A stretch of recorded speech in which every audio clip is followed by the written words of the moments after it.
B-I-N-G-O. B-I... No, what? B-M-O. All right. Back with Montreal, TSX. I did a podcast way back in March 22, March 23, I think. Go check it out. And where were we back then? I had it in a stage 3, closing in on a stage 4. I think I labeled it stage 4 disaster.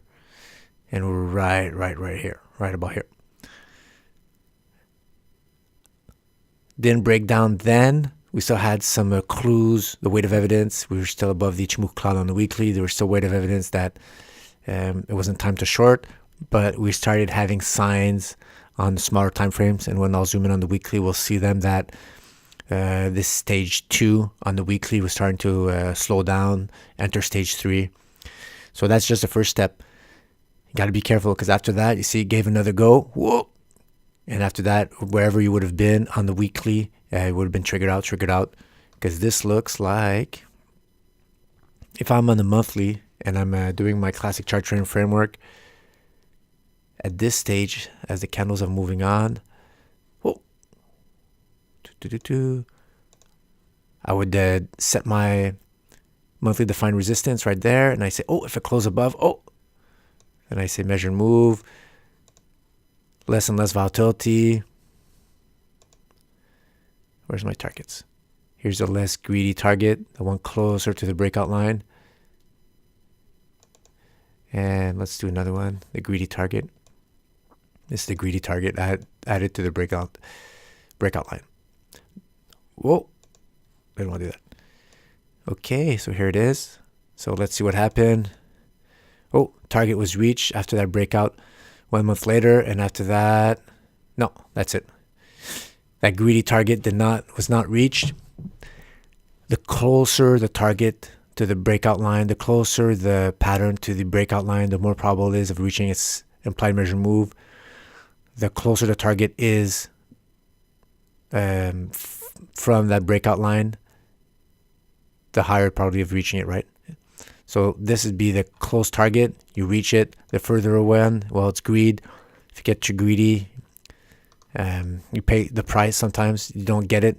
You get a price action goes back down, and then after that, you get triggered out. So you got to be careful. Take the less greedy target and build on that. If ever you shoot it out and there's another sideways move, then after that, you could play that to the bigger pattern.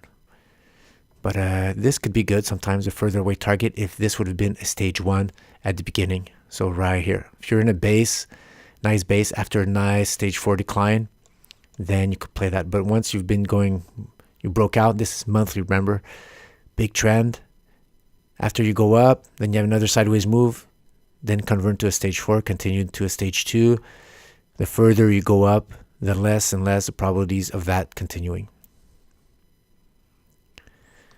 So now where are we today? BMO, guys. I had BMO alert today. I had an alert for Citigroup. What's the theme? Are they financials? Banks. So where's my monthly candle breakdown right now? Okay, let's remove all trend lines, all triangles. Start over. Okay, until I have a monthly close above 107.60, nothing to see. I'm not going to play this upwards. Now I have a close below the 12-month moving average. The price action is below the 12-month moving average. It's going to start giving weight. So the longer it stays, that moving average is going to start skewing downwards. I had an implied measure move right here, top to bottom. This is target reach. No. So if the December closes below 97, then the implied measure move is all the way down here to 86.70. It might hit some support right here. Sometimes implied measure moves, swing rules, as Stan called them, they run to support. So right here, that implied measure move, probably not going to reach it one shot. Pause, or maybe if it overshoots and you get a wick, then the price action by the end of the month might come back up. And then you could expect a pullback off that monthly defined breakdown line. Maybe get back all the way to that 12-month average going downwards, going back to that previous support and resistance, and then give another go, and then go down. And you see that's how it starts building. That top formation starts building. And my imagination tells me that if that happens, then you have an even bigger pattern, bigger, further away target. Maybe head and shoulders on the monthly, left, head, right. And then after that, implied measure move, if you break down below that 89.50 level, all the way down here to these 2015-16 levels, right down here. So I like the symmetry. I like the... right here. Previous resistance turns support, so we might even have another bounce here. So price action goes back down here, maybe another bounce close towards 12-month moving average, and then after that another go all the way to the target. So that's how you have to imagine. And after that, these pullbacks here, we're going to fine tune on the weekly, and those usually are good opportunities to buy because you have that monthly defined resistance that's going to protect your sell stop. Monthly defined resistance, previous support and resistance, going to protect your sell stop. You have the declining 12-month moving average, which is very powerful, which is going to protect your sell stop. Make sure those pullbacks are simple pullbacks and not reversals. Check, check, check. And eventually, when the price action starts going back down, and then after that, if it goes sideways move and then closes above the 12-month moving average, you are out of there. That's your last warning sign to get out of there. You don't want to be playing a stock if the 12-month average, if you're above the 12-month average, you don't want to be shorting it. And you don't want to be shorting a stock if the price action is above the 12-month average. It's not the only criteria, but part of the total weight of evidence on the higher trend. That's how I establish if the higher trend's in my favor or not. It all starts where the price action is, above or below. Next step, is it declining or flat or still inclining? Then you still have to be careful. And once it starts declining and you start closing below important monthly defined support levels, then it's domino blocks, one down, and then the weight of the fear, the panic, the other one down. And after that, the momentum keeps building down, down, down until you just lose velocity, and then the buyers come in. All right, it's time for the stage to restart. What? All right, zoom in. Weekly. Oh, the scribbles. Patrick, the scribbles. Okay, let's remove those monthly defined scribbles. Everything is defined relative to its time frame, guys. Sometimes people say, "Oh, the rally is there's gonna be a rally." Well, a rally for me is just a price action going against the current trend. But is it on the daily scale, on the weekly? Like on the monthly, there's lots of rallies that's gonna happen on the weekly for it to perturb the monthly chart. And the more you zoom in, the more there's rallies. There's that stages happening up and down, the more you zoom in. And that noise of going up and down, the higher the time frame you go, the less you see them that time frame, they'll be encompassed in one candle. So that's what the beauty of the monthly candle, it smooths out everything, it removes a lot of noise, and you gotta always look at it. If when in doubt, you're not sure, is that a rally, is the trend, has it changed or market reversed? Take a breather, take a step back, look at the monthly, and then say, okay, that's a pullback on the monthly. We're still good to go. Arrow. Underperforming the SPX. Just happened recently.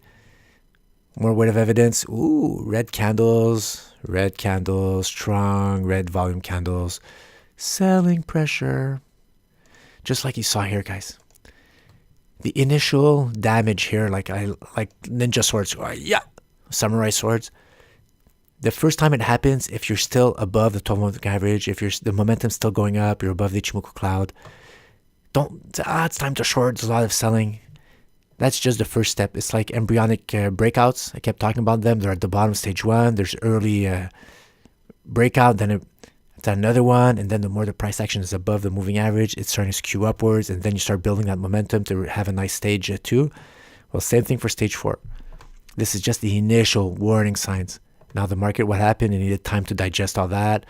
Ichimoku cloud coming in to the rescue, monthly defining support starting to be seen. Then after that, but you're just wasting your time. So this is a big warning sign that why stay in a stock for potentially just going a little bit higher, waste all these weeks, waste a year in the stock just to maybe grab the high, and you're probably never going to grab the high here. It's just going to get whipsawed to death. But that's a big warning sign. So that means stage 3, starting, staying semi-alive, still above that Ichimoku cloud, trading below 30-week average like that. That's unhealthy behavior, guys. Unhealthy. You really want to stay up. Once you start going below, never be in the stock if you're below 30-week average. You want to start thinking of shorting it, not buying it. Hitting that monthly defined resistance, and after that, price action goes back down, heavy red volume, and after that, when you start to see the red overlay, below 30-week average, declining 30-week average, underperforming the SPX, check. Nice red volume, check. Meltdown, check. Below the monthly defined support, close below that. Close below some weekly defined support, check last week. So even on the weekly, it's breaking down a lot.